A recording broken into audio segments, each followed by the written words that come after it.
E com muitas parábolas tais lhes dirigia a palavra segundo o que podiam compreender. E sem parábolas nunca lhes falava, porém tudo declarava em particular aos seus discípulos. Marcos, capítulo 4, versículos 33 e 34.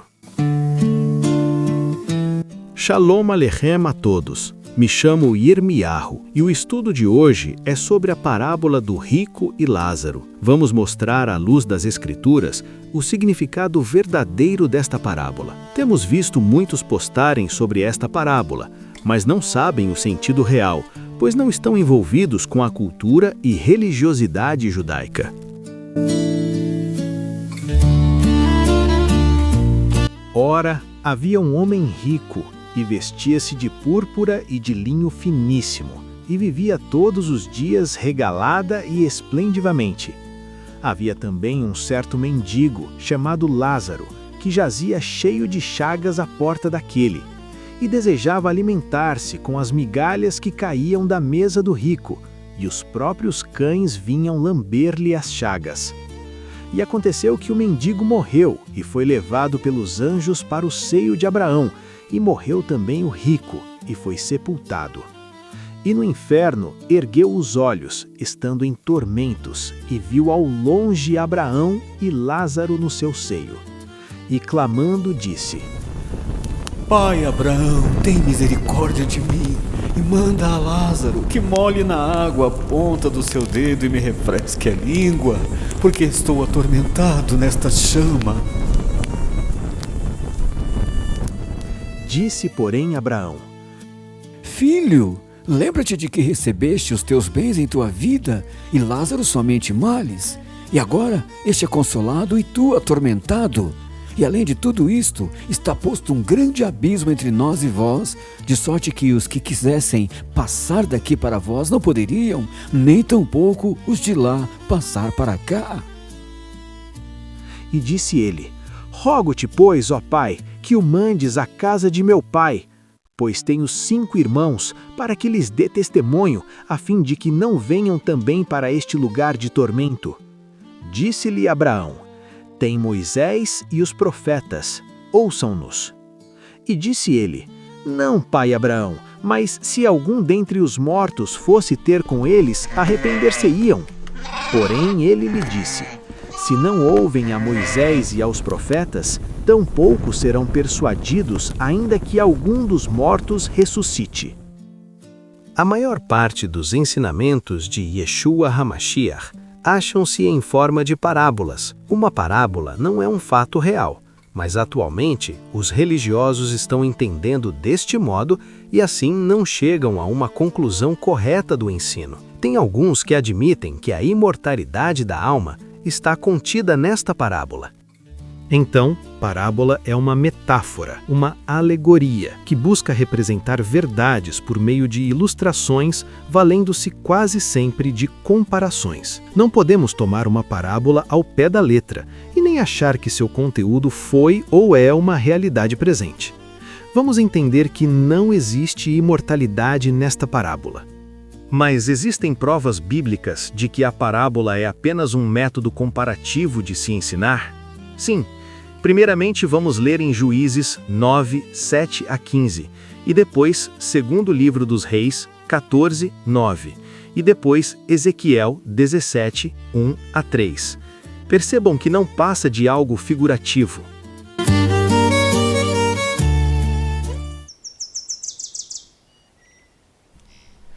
Ouvi-me, cidadãos de Sham, e o Eterno vos ouvirá a voz. Foram uma vez as árvores a ungir para si um rei, e disseram à oliveira: Reina tu sobre nós?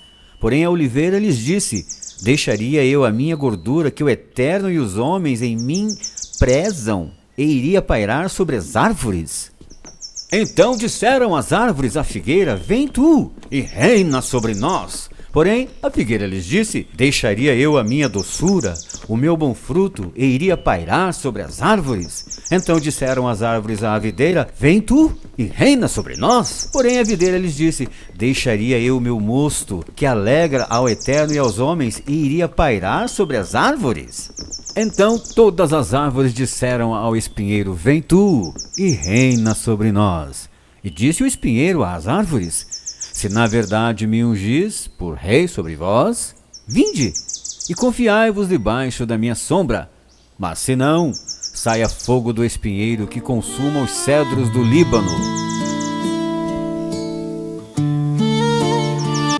Porém Jeoás, rei de Israel, enviou a Amazias, rei de Judá, dizendo: O cardo que estava no Líbano mandou dizer ao cedro que estava no Líbano: dá a tua filha por mulher a meu filho.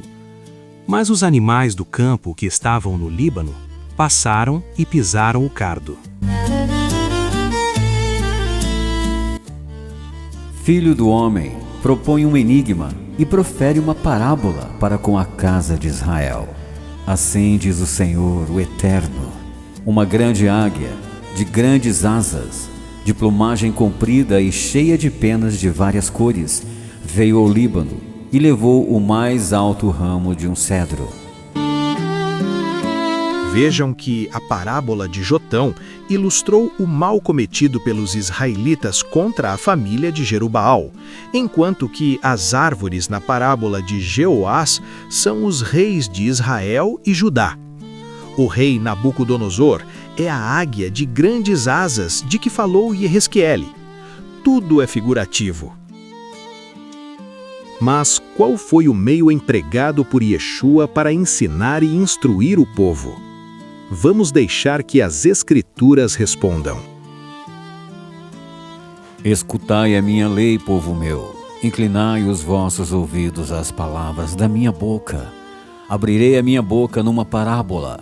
Falarei enigmas da antiguidade, os quais temos ouvido e sabido, e nossos pais nulos têm contado.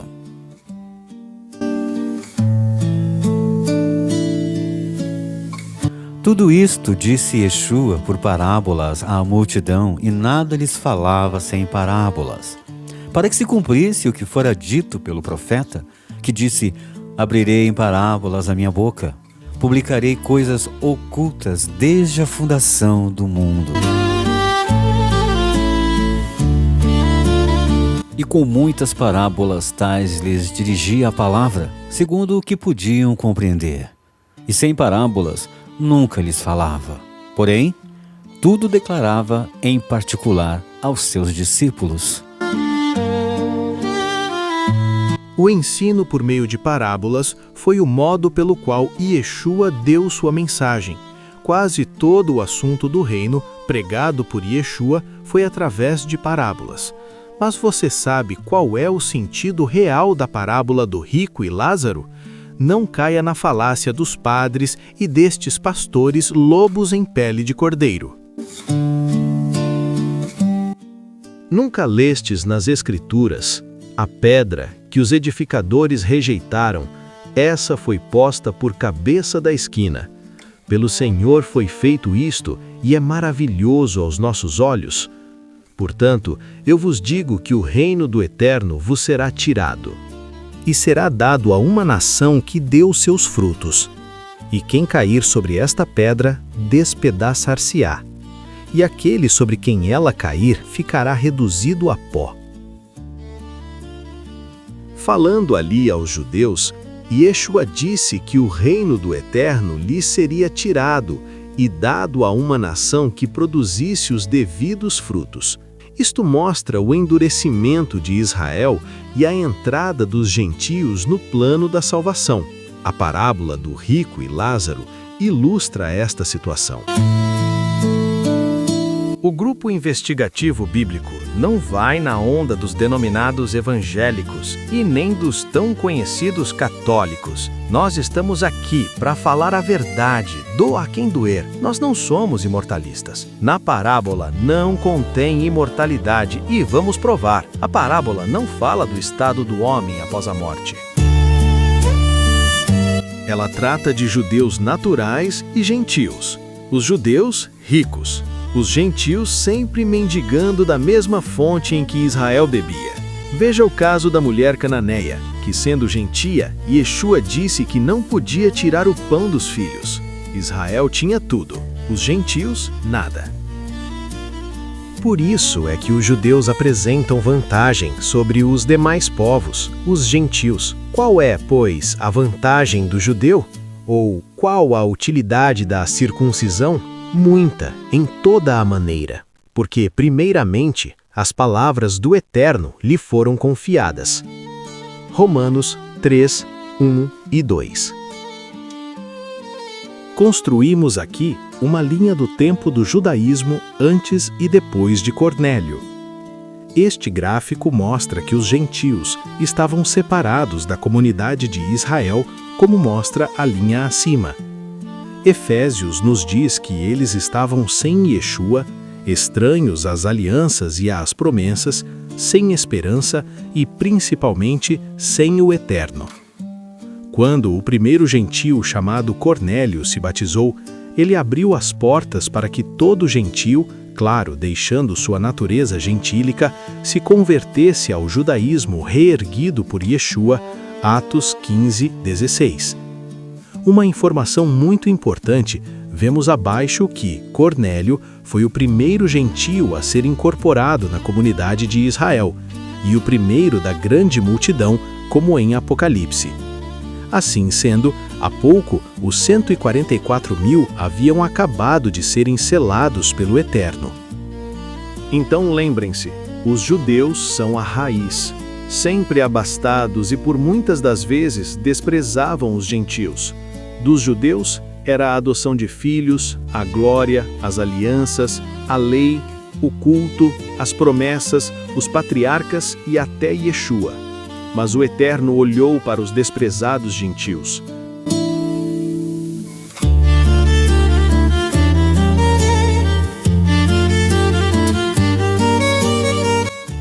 Bem, Abraão e Lázaro representam os misericordiosos planos do Eterno para com os gentios. Ora, tendo a Escritura previsto que Deus havia de justificar pela fé os gentios, anunciou primeiro o Evangelho a Abraão, dizendo: todas as nações serão benditas em ti. Gálatas 3, 8.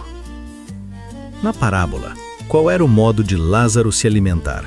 Era esta a situação dos gentios? Temos algum exemplo? Sim, vamos ler. Lucas 16, 21. E desejava alimentar-se com as migalhas que caíam da mesa do rico, e os próprios cães vinham lamber-lhe as chagas. E eis que uma mulher cananeia, que saíra daquelas cercanias, clamou dizendo: Senhor, filho de Davi, tem misericórdia de mim, que minha filha está miseravelmente endemoninhada. E ele, respondendo, disse: Eu não fui enviado, senão as ovelhas perdidas da casa de Israel. Então chegou ela, prostrou-se em sinal de respeito, dizendo: Senhor, socorre-me. Ele, porém, respondendo, disse: Não é bom pegar no pão dos filhos e deitá-los aos cachorrinhos. Sim, Senhor, mas também os cachorrinhos comem das migalhas que caem da mesa dos seus senhores.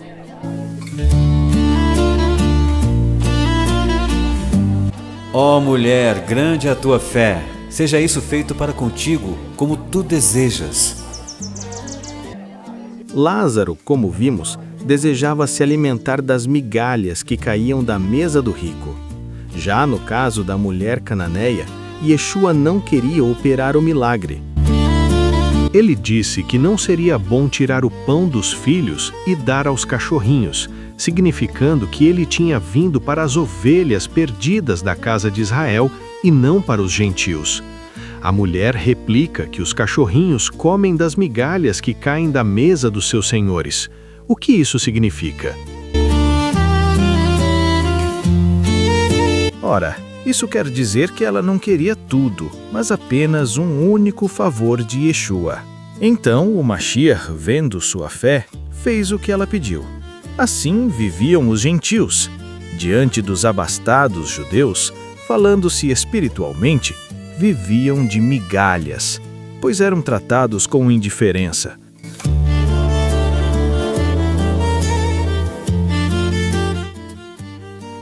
Assim era o Lázaro da parábola, representando os gentios, tal como a mulher cananeia. Mas cristãos protestantes, católicos, espíritas e outras religiões advindas do cristianismo querem dar conotação imortalista à parábola, colocando os homens no céu, às vezes no inferno com fogo.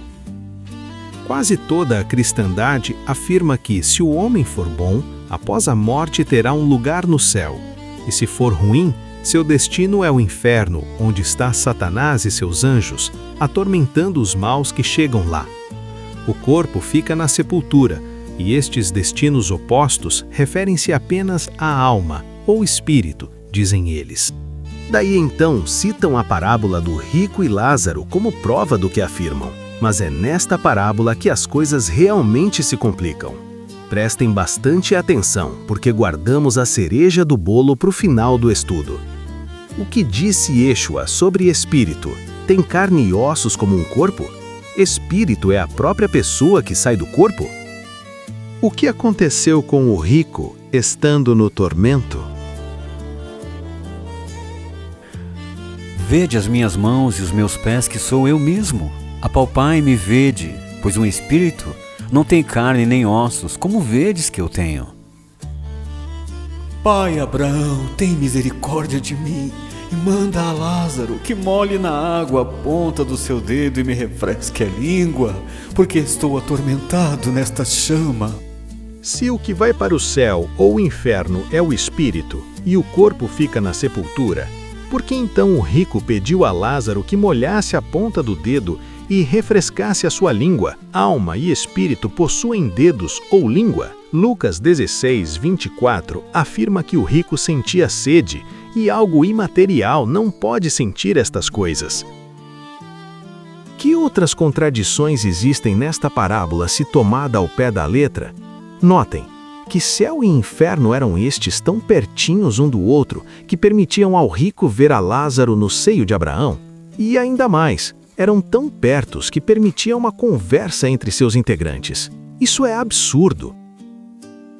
Na parábola do rico e Lázaro, Yeshua não pretendia mostrar a situação intermediária dos mortos, pois se assim fosse, ele não tomaria estes personagens. Ser rico não é pecado. Pelo contrário, mendigar o pão é prova do desfavor do Eterno. Vejam Salmos 37, 25. O rico são os judeus nominais e o orgulho farisaico da nação.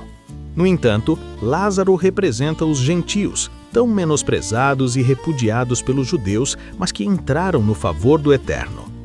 Para finalizar, vamos dar uma pincelada sobre a palavra espírito e mostrar que somente Yeshua morreu e está vivo. Fora ele, todo e qualquer ser humano está morto esperando a ressurreição. Primeiramente, vamos à raiz da palavra espírito.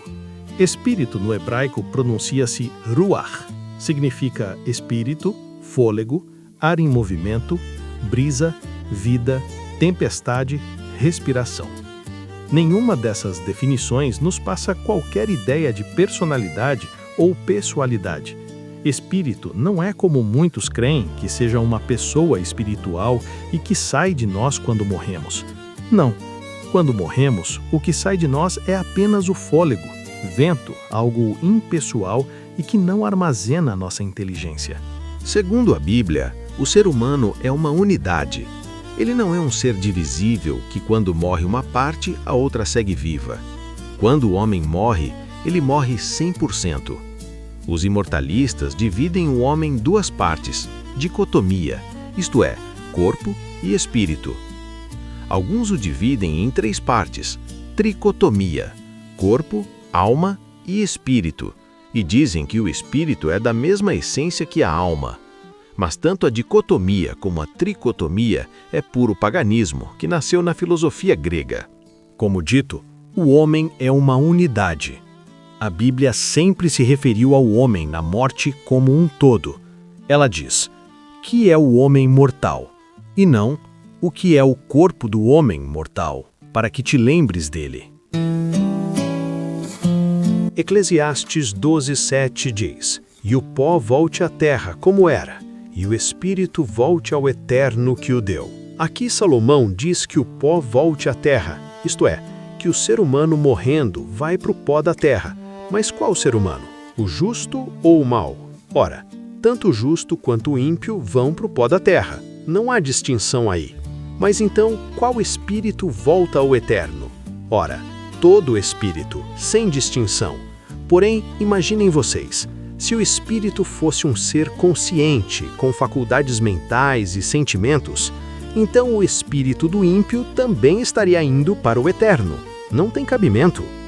Mas nós abordaremos este tema futuramente de uma maneira mais detalhada. A origem da imortalidade e as consequências para aqueles que a praticam.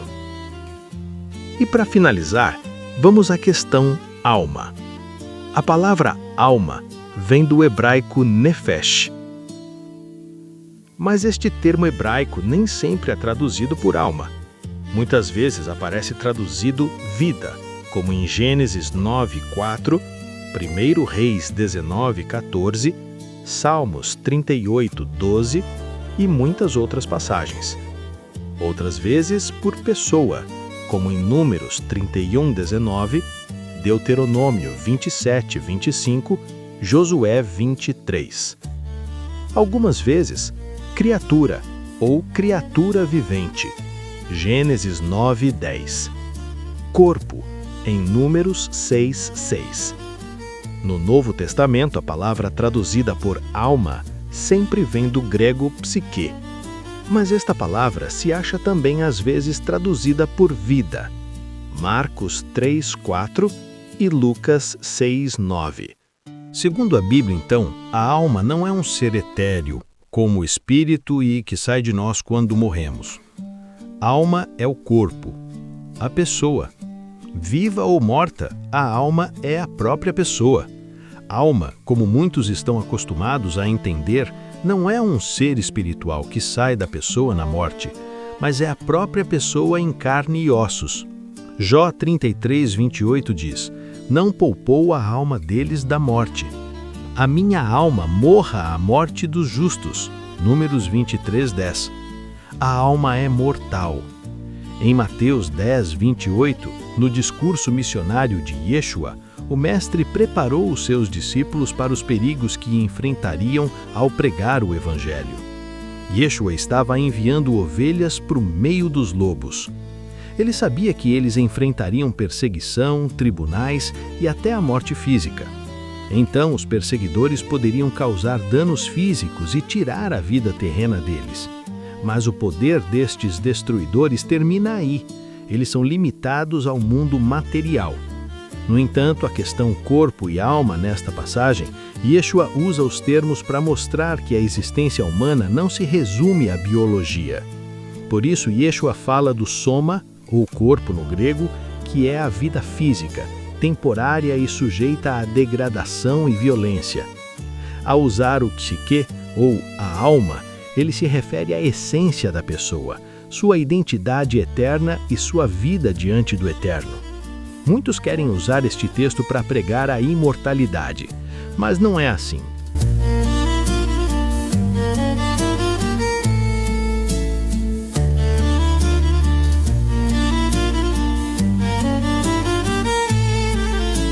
Matar o corpo é interromper a jornada na terra. Matar a alma, ou perdê-la, como diz a segunda parte do versículo, só o Eterno pode fazer isso. E isso significa separação eterna entre o homem e o Criador. Para finalizar este estudo, convém lembrar que toda a individualidade de uma pessoa está na sua alma, que nada mais é do que o seu corpo. Durante a sua vida inteira, você ouviu dizer que alma é como o espírito, isto é, etéreo, algo como uma fumaça, como mostra a imagem. Daí dizem que isto aí é também um espírito. Se observarmos atentamente, veremos que a alma é da mesma essência do corpo e não do espírito. É o contrário. O eu de cada um está em nossa mente física, no nosso cérebro, e não no espírito. Por isso, quando o cérebro e os demais órgãos deixam de funcionar, o homem morre, cai no esquecimento. Daí então, aquela energia vivificante, aquele sopro vital chamado espírito, que não armazena as faculdades mentais do ser humano, sai e volta ao Criador. Por isso a necessidade da ressurreição. Ora, a ressurreição vem trazer o homem de novo à vida, à consciência, pois, se já estivesse vivo, não precisaria ressuscitar. A ressurreição é a recomposição do homem do pó da terra. Ela vai unir novamente as peças que compõem a máquina humana, trazendo-a novamente à vida. Poucos sabem que a imortalidade nasceu no Éden. O Eterno disse: certamente morrerás. Satanás disse: não, certamente não morrerás. Bem, caros amigos, assim o Grupo Investigativo Bíblico se despede. Esse é um canal novo e se puder dar um like e compartilhar, nós agradecemos. Se inscreva em nosso canal. Toda semana tem um estudo para você. Agarre com força essas verdades. Talvez não encontre alimento como este na internet. Shalom Aleichem.